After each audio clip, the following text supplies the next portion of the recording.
Hey guys, it's Zach and Annette and Tippy Yep, we got the dog in here today. here for another discussion. We hope you guys are doing great tonight. Tonight we are discussing 2011 drama, sports drama, Warrior. Tom Hardy, Joel Edgerton, Nick Nolte. This is a great fucking movie, man. Loved it. I saw this movie in the theater, and I remember the day I went to go see it. It's funny because the day when we went to go see the movie, we went to this like really badass like air show at the airport. Oh wow. And then afterwards we went to go see this movie. And I think that it is one of the best sports dramas probably ever. What I about liked you? it. I loved it. You liked it? Yeah. Yeah. It's Yeah. a wonderful movie. It was. It was very, very well done. Yeah, so our plot here is an ex-Marine who's played by Tom Hardy.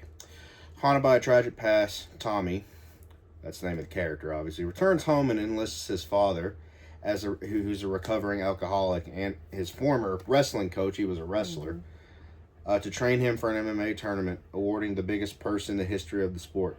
Tommy's estranged brother Brendan, who's played by Joel Edgerton, is a former MMA fighter unable to provide for his family as a public school teacher, also enters the competition. Set on a collision course with each other, the two brothers must finally confront the forces that tore them apart, all while waging the most intense winner-take-all battle of their lives. That is true. The final fight is very intense, but Yeah. it wasn't just about MMA. And like when this movie, I remember the trailer. Like I'll be honest with you, like this movie didn't do well at the box office. It wasn't promoted very well. But those of us that went and saw it, we saw how great it was, and it really appealed to me being a kid at this time, because at the time I was obsessed with UFC. You know, I loved Jose Aldo. He was my favorite fighter. I loved Rampage Jackson. I was like obsessed with UFC just like I was WWE. So this was like a movie I thought it was really going to just be revolved around MMA, but there's a really good story in here. Yes. Like two really good stories happening together, like intertwining. Yeah. It's beautifully told. Very, very beautifully told. Yeah. So we're following multiple characters here. We're following the three main characters are Tom Hardy's character, Tommy, Joel Edgerton's character, Brandon, and Nick Nolte is the father of the two, who we learn was not the greatest father in the world. He beat their mom. Beat her ass. She left. And he's an alcoholic. And at the start of the movie, we get a shot of Nick Nolte coming out of church, you know, and he seems to be getting his life together. 1,000 days. 1,000 days sober. That's a pivotal point in the movie for his character, and that's great. Then we get the scene where him and Tommy's sitting on his doorstep waiting for him to come home, and he does, and they have this pretty intense discussion revolving around... Yeah, it gives the backstory. Yeah. And catches you up from the backstory to now. Yeah.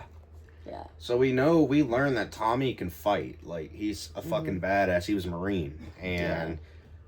he goes into this gym and beats up this Mad Dog. Beats the fuck out of this guy. And this Mad Dog is considered like their top like middleweight contender. And I mean Tommy, and when I say he obliterates this guy, he fucks this guy up. Yeah. And it's recorded online and put on YouTube. This came out back when like YouTube was starting to become like the forefront of social media and and I remember these days. Do what? Like how you went viral. Yeah. This came out like in the perfect time for that. So we learn about Tommy, then we shift over to Brandon, who's played by Joel Edgerton, who has a family. He's got a wife. He's got 2 kids. Yes. He's a school teacher at this high school in Philadelphia. And that's pivotal too, because Tommy and Nick Nolte's character in Pittsburgh, well, he I guess left Pittsburgh to go to Philadelphia to but he got married, had a kid. He's a school teacher. And he's down on his luck. And the bank is about to foreclose. Yeah. And then he starts moonlighting with these little backyard tournament. Yeah, where they go in the fight. They have the fight outside of the strip club. Yeah, in the strip club parking lot. He beats the hell out of the guy, too. And he tells his wife he's bouncing at the strip club as Pick a up second extra job. money, yeah. And she's okay with that, but she was not okay with the fighting. The MMA stuff. And he gets suspended from work because they find out that he got in trouble, like that he won a fight or whatever. And so then he had no choice but to join this competition. And his storyline is running concurrent with Tommy's. And, you know, Tommy is trying to win this competition so that he can help, like, his battle buddy. Who got killed. Help them out financially. His widow and his kids, yeah. So he made a promise. Yeah, he was gonna win this, and when he won the money, he was gonna give her the whole thing, $5 million. He wasn't even gonna take any of it. He was just gonna give them the whole fucking $5 million check. And come to find out, like, he's AWOL. Yeah, he's AWOL, but he was a hero that, like, ripped a door off a tank to save a whole crew that was about to drown. And, like, he just comes out of nowhere and wants no kind of, like, when he walks into the ring, he wins, and then he doesn't come out to any music either. Yeah, he doesn't. It's just him in a black hoodie. Do it out. Mm-hmm. Leave me alone.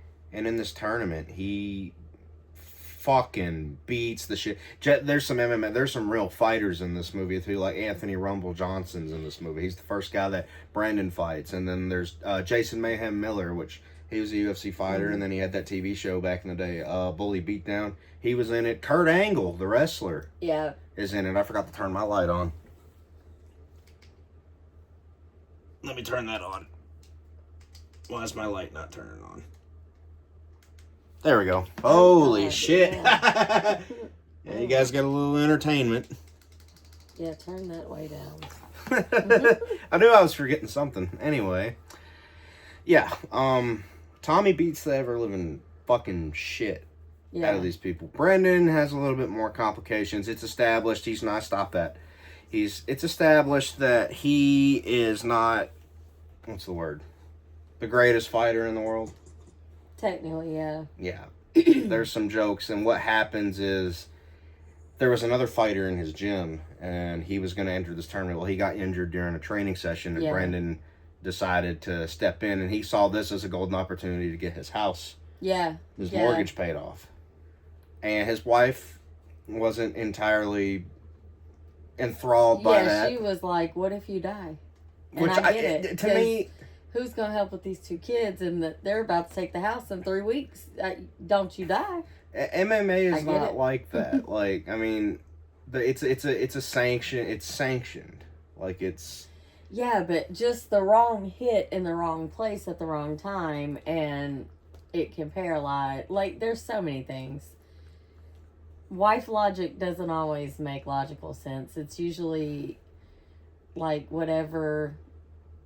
Where there were several times... Worst case scenario you can fathom, that's what we run with. There were several times in the movie where they were having, like, a heated discussion about this, and I'm thinking, it got to a point with me where I'm like, okay, motherfucker, do you want to keep the goddamn house or not? Well, she tells him, like, I'll go to an apartment. I don't want you risking it. But, so she, like, her top complaint here is that she's worried about the house, and then she's the first person to say, I'll split and go to a motel if I need to. Yeah. God. But she does come back around and, like... Oh, yeah, she goes to the fucking fight at the... she was supportive. The boardwalk. The fight takes place in Atlantic City, New Jersey, and it's supposedly, in the universe of the movie, is, like, the biggest... fucking, like, they compare it to, like, the Super Bowl or the World Series of fucking MMA. And, I mean, that's how you know it's a movie, because anything to do with the UFC is considered the World Series. But, yeah, I thought the addition of real UFC fighters, like Anthony Johnson and, like, Jason Mayhem Miller, and having a pro wrestler, like, Kurt Angle, which really, to be honest with you, I think it would have been better if they got like fucking Fedor Emelianenko to fucking play Koba. That was the name of the character. And I mean, this came out around the time where fucking there was all this stuff going on with Fedor Emelianenko and Randy Couture going to have like this big fucking fight because Fedor wouldn't come to the UFC. I just thought that would have been like the perfect way to promote a Randy Couture versus Fedor Emelianenko fight that never ended up happening anyway.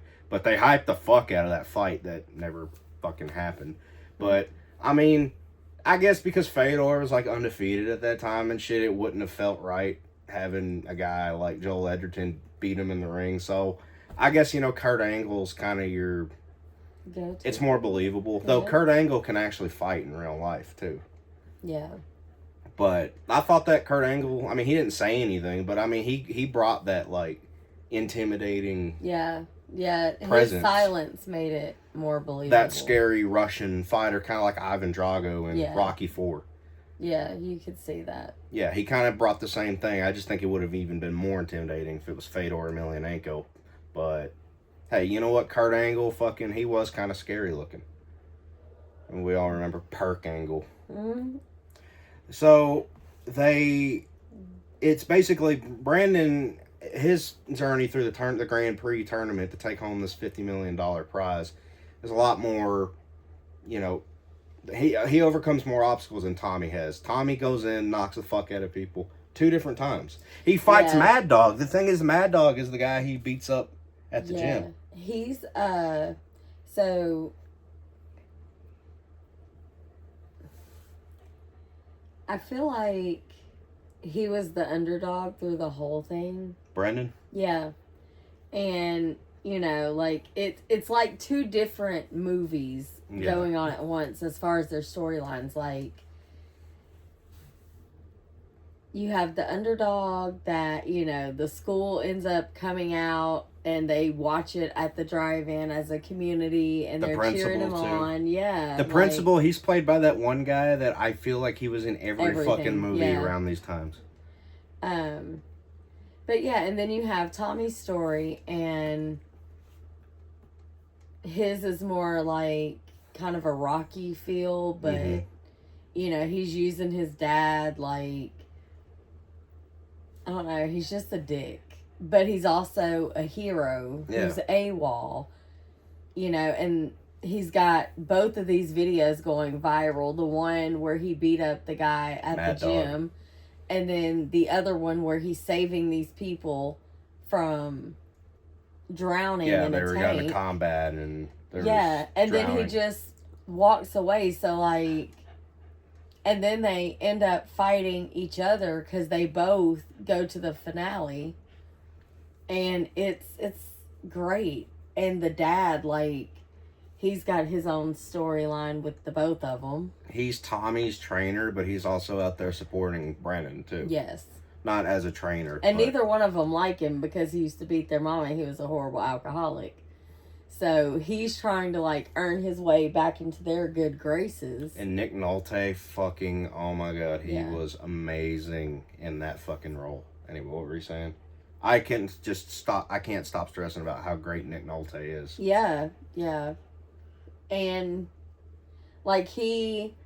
so Tommy came to him, and he starts training him and stuff, but there's so much animosity there from Tommy that he's just a dick. And then... Yeah, he's an asshole the whole time to his he father. Goes and meets his granddaughter, and, at Brendan's house, so... But he doesn't want him around his family, even though he's sober now and has been for a while. Because they established the boundaries. Yeah, he was like, you can... Post office and the phone. Yeah. And he went there, though, to tell him... Went all the way across the fucking state from one side of the state to the other. Yeah, to tell him that his brother was back. And he was like, well, tell him where I am. And then they have, a standoff kind of situation. On the beach. Yeah. Yeah. And that's the first time they cross paths in the movie. Yeah. They don't have any interaction whatsoever up until that point. And it's a very heated discussion. Yeah. And I didn't realize how little they interacted until I Mhm. watched it again. Like they interact at the beach and in the octagon, but it makes it feel like there's more there, like relationship wise. Yeah, because and it does phenomenally with like giving the backstory through conversation. Like, and it's really Tom Hardy that is doing the telling of the backstory. Yeah. And it's just done so beautifully. Like, so Tom Hardy, who is the younger brother, which he comes, I can't do Bane. I'm sorry. he you'll make me lose my train. Oh, I'm sorry. She said so. Tommy. Yeah, so I thought he was the older brother, but Yeah, he's actually the younger brother. Mm-hmm. But he ended up going with their mom when she left their dad, and the mom ended up getting cancer and dying, and he had to deal with that, and then he went into the Marines. Well, when Brendan stayed back, he stayed back because his wife was there at the time, like they were dating, they were kids. Yeah. You know, he was the older brother. He stayed back with the dad for his wife. So, like, they both kind of feel like Tommy feels like he should have came with them and helped with their mom. And he's like, but I stayed here and now I have a life for myself. Yeah. You know, like. You can't really blame him. Like, he had to stay with the dad and go through all that bullshit.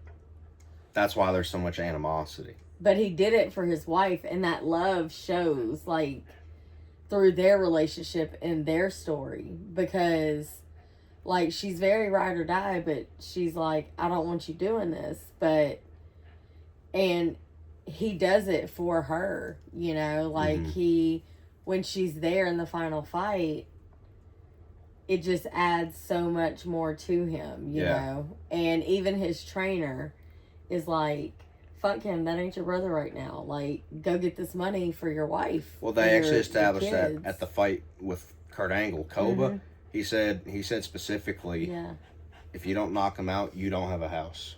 And that was very tough. Yeah. And it's funny because they're polar opposites in the ring, just like they're almost like polar opposites. Like, because Tommy is very brutish. He is a very skilled MMA fighter. He's knocking motherfuckers out. Yeah. Brandon, he's not the most skilled, but he has heart. Yes. He has the most heart. Yeah. That to me is important in a fighter. Like, when I was growing up, I loved like Frankie Edgar and stuff like that because he was known for his heart.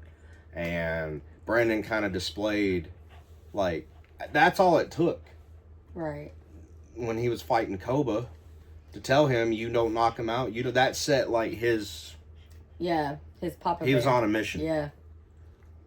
I have to win this fucking thing. Yeah, that we're provider protector switch got flipped. But it's sad because Tommy, like, you know, I wouldn't have been mad if Tommy won the tournament because the money would have went to good use there too. Yeah. But like, if Tommy wasn't on some bitter shit, yeah, like, he was he could have helped both situations and like helped himself. Yeah.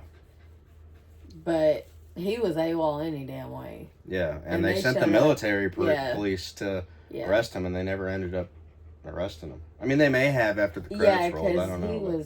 He was done. They were there waiting, and he knew it. But I love that even when Brendan was winning, like, he was like, I'm sorry, like, as he had him in sleeper hold. Well, he wasn't going to tap, and then he said, I love you, Tommy, and then Tommy tapped. Yeah.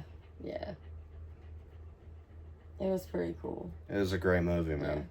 I've seen it a fuck ton of times. And the dad is there, like, cheering both of them on, even though he's coaching Tommy. Like, yeah, he still shows up. I like the angle of him trying to get his life right, like, get right, you know? And I understand, you know, domestic abuse is pretty just... horrible. It's horrible, but I mean, realistically, people don't ever try to they don't try to become above that generally. A lot of the times people like that are set in their ways. And I understand this is just a movie, and this is where I become more lenient, because I thought it was nice to see him, like, actually try. Yeah, because he took accountability with It's both different of in his real sons. life. It's Yeah. different in real life, but in a movie, it's nice to see. Well, I mean, you want to see people change even in real life. Yeah. Not that they will necessarily. A But lot of time they don't. I love the angle as a parent, how he took accountability. Yeah. You know, that was pretty cool because, Tommy makes it a point to tell him it's too late, though. yeah, and I mean, you know, if you had a chaotic parent, you know, Mm-hmm. you kind of want that, you know, because a lot of people don't get that. And his dad was giving it, all of it. Yeah. You know, full accountability, apology, you know. Yeah. Not really being pushy with it. Like, he was a little pushy with Brennan because Well, he had a he granddaughter wanted in to there. see, you know, his grandkids. But, like, 2 grandkids. he understood, but he was like, damn, like, I've changed. You know, give me a chance at least, you know. I'm Yeah. not saying rush into it. And I appreciated that. I appreciated He almost that had aspect. he almost had kind of the same character arc as he had in the third, is it Angel Has Fallen, Mm-hmm. with Gerard Butler. Yeah. He kind of has Yeah. a similar arc in that movie, Yeah. as he does in this one. Yeah. So, do you have anything else you want to say, or have you kind of... No, I'm good. Like, I enjoyed it. It was nice. The fight choreography felt... Yeah, real. I've seen movies like MMA movies and boxing movies where the choreography's not... I remember like this boxing movie. It was a cute little movie. It had Stone Cold in it.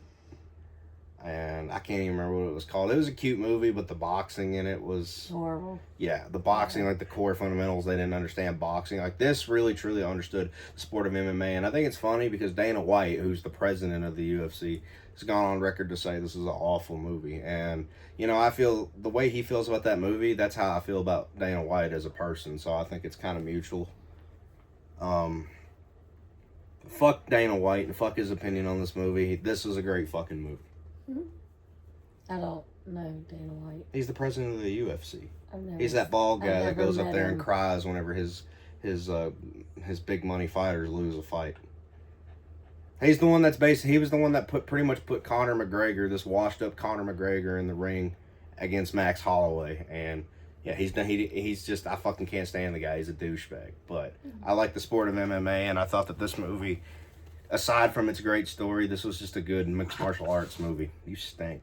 Don't you talk about him like that? No, he does not. It's a great fucking movie. I'm gonna give it a 9.5 out of 10. Yeah, I do not. Yeah, 9.5. Everything about this movie was just, I don't really have any problems with it. No. It's just a great movie. Yeah. I just wish it did better at the box office, but they didn't promote it very well at all. Like, I remember the poster for it, people thought it was like an actual MMA fight. Oh wow. Yeah, because it was set up like a 2011's like UFC style promotional Wow, that's fight. So cool. people thought it was an actual MMA fight. No, it was a poster for a movie. I went and saw it when it came out, and I loved it, and I've been in love with it since. I think it's a great movie. it's So a great 9.5 out of me. Yeah. What are you, 9.5. 9.5? Yeah. Yeah. What about you? Stanky. I didn't even watch it. Mm-hmm. All right, guys. Well, we're gonna hop off here, and the next Yeah. movie we're gonna be doing is Dirty Dancing. Yes, he loves me, y'all. He loves me so much. Mm-hmm. I didn't hate it, but we'll get into that in the next Yeah. video. But for now, I think we're gonna log off here. So, I hope everybody has a great rest of your day. Bye, guys. Have a good night. Hit that like Say and bye. subscribe button if you're not already subscribed. Peace. Say bye, Tippy. Say bye. Come on, say bye. He's like, no. Yeah, he loves his bubby. All right, guys. I'll see y'all later.